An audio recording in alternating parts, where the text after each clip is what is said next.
Tim came to therapy to get to the bottom of, his words, the utter meaninglessness of life. His dreams had come true. A successful career in PR, a loving partner, a kick-ass gaming den. But none of it mattered.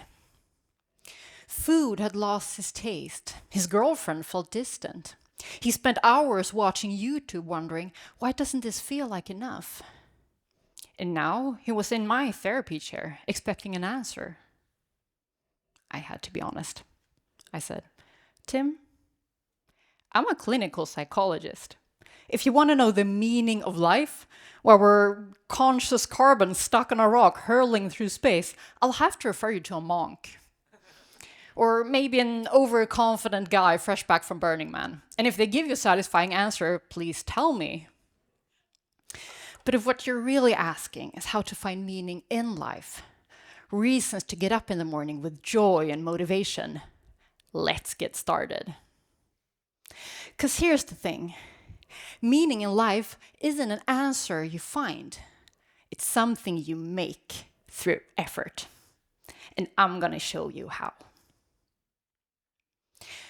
Now, clinically, yes, Tim was dealing with depression. But on a human level, he was wrestling a question most of us face at some point. Why does life sometimes feel empty, even though everything looks fine? I think it's because we've been chasing the wrong thing. We've been taught to pursue happiness, and by that we mean the pleasant feeling when everything's easy. And don't get me wrong, happiness is wonderful. Enjoy every bit of it. Laugh with your friends, savor that cake, but happiness fades. And if it's the goal, you'll end up chasing emotional sugar highs. Meaning, on the other hand, is not about ease. It's about effort. Pouring yourself into something bigger than you. Raising a child, fighting for justice, bringing back roller disco. It might start as fun, but when the challenges come, and they do, that's when your connection deepens. Your team loses a game. You train harder. Your friend needs you at 3 a.m. You show up, and somehow that bond becomes sacred. There's actually a name for this in psychology, the IKEA effect. We prefer the wobbly bookshelf we build ourselves over the flawless one from the store, because what we work for, we care about. And meaning makes you resilient.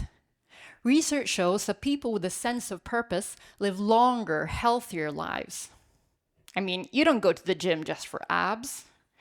You go so you can walk your daughter down the aisle or stay strong for a cause you believe in. But there's a catch. Be careful where you invest. Tim took that job in PR because he loved creativity. But somewhere along the way, he got caught in the grind. Working late, chasing praise, living for that next promotion. He showed me his watch. Honestly, it probably cost more than my entire office. Said he hated it. He got it to impress, but now every time he saw headlines about children starving, it made him feel guilty. So he stopped reading the news. He said he missed his old friends, just going hiking or splitting a six-pack while fixing a bike. But he hadn't heard from them in a year. This is the shadow side of meaning. Since struggle creates attachment, we can end up caring deeply about things that we never meant to value. A toxic relationship, a radical idea, winning likes from strangers on social media. The people around us shape our belief system, and if you don't choose where you invest your effort, someone else will. So choose wisely. And make sure that you surround yourself with people who make you a better version of yourself. Now, replacing this kind of destructive meaning is hard, but it can be done. Tim chose to cut back at work. Instead of answering emails at midnight, he taught his girlfriend how to play video games. He reached out to his old friends, and 2 said yes. And instead of getting another luxury gadget, he set up a recurring donation to a kids' charity. Now, we don't always get the choice. Life can steal meaning from us. A loved one, a dream, a whole part of who we were. And it can feel like that piece is gone forever. Trust me. New meaning can grow if you just give it the chance. One day, Tim came in glowing. After a client meeting, a colleague that pulled him aside said, "Hey, I love your ideas lately. What's changed?" Tim hesitantly mentioned therapy. But as it happened, that colleague was struggling too. And they ended up connecting in a way that Tim hadn't thought possible. You see, this might seem like a personal problem. It's cultural. We live in a time optimized for convenience. We hire help instead of leaning on friends. We skip traditions. We drive to the gym to run in place instead of helping a neighbor move. We've designed a life with less friction, but also less meaning. And to fill the void, we try to reintroduce it artificially. Like those cake mixes, where you still have to crack an egg. Or AI companions who ask how your day was. It's not the same. Meaning requires inconvenience for you to be needed and to need.